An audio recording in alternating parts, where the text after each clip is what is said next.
हर किसी की जिंदगी में वो मोड़ जरूर आता है जब कर्तव्य एक ऐसे रास्ते पर ले जाता है जिससे डर लगता है। तब सवाल उठता है, क्या चुने? तो आइए इसी गहरे सवाल को एक बहुत ही पुरानी और बहुत ही जरूरी कहानी से समझते हैं। ये एक जानी पहचानी सी कश्मकश है ना? वो पल जब दिल कहता है ये सही है और दिमाग डर के मारे पीछे हटने को कहता है, जब सही काम करना ही सबसे मुश्किल लगने लगता है। हमारी आज की कहानी बस ठीक इसी मोड़ से शुरू होती है। तो चलिए सीधे चलते हैं महाभारत के युद्ध क्षेत्र में, जहां एक महान योद्धा अर्जुन अपनी जिंदगी के सबसे बड़े संकट का सामना कर रहा है। जरा उस माहौल की कल्पना कीजिए। कुरुक्षेत्र का विशाल मैदान, दोनों तरफ लाखों की सेनाएं आमने सामने खड़ी हैं। हवा में एक अजीब सी खामोशी है और इस खामोशी को तोड़ रही है तो बस युद्ध के शंखों की गगन भेदी आवाज। और ठीक उसी वक्त जैसे ही अर्जुन अपने रथ पर खड़े होकर सामने वाली सेना को देखते हैं, उनका कलेजा मुंह को आ जाता है।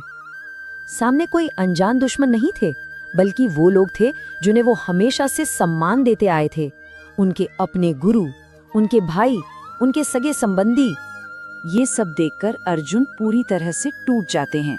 वो अपने सारथी और दोस्त श्री कृष्ण की तरफ मुड़ते हैं और कहते हैं, हे माधव, मैं ये युद्ध नहीं कर सकता।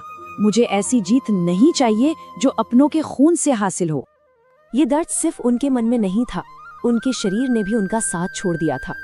वो महान योद्धा जिसके हाथों से गांडीव कभी नहीं छूटता था, आज वही धनुष उनके कांपते हाथों से फिसलकर नीचे गिर पड़ता है। उनकी आंखें आंसुओं से भर जाती हैं।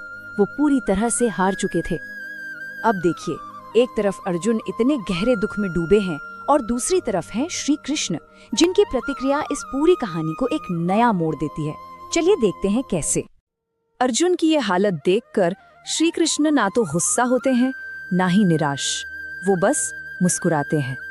ये कोई आम मुस्कान नहीं थी, ये करुणा और ज्ञान से भरी एक मुस्कान थी।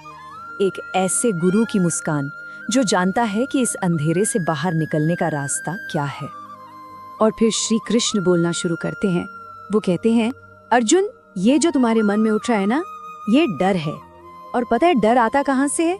डर तब पैदा होता है जब ध्यान कर्म पर नहीं बल्कि कर्म के परिणाम पर होता है। तो फिर इस डर का इलाज क्या है? श्री कृष्ण एक रास्ता बताते हैं, शुद्ध कर्म।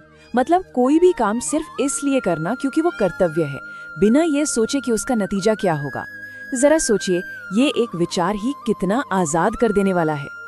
तो आइए अब श्री कृष्ण के बताए उस रास्ते को थोड़ा और गहराई से समझते हैं जो अर्जुन को उनके संकट से बाहर निकालने वाला था। तो देखिए, श्री कृष्ण अर्जुन के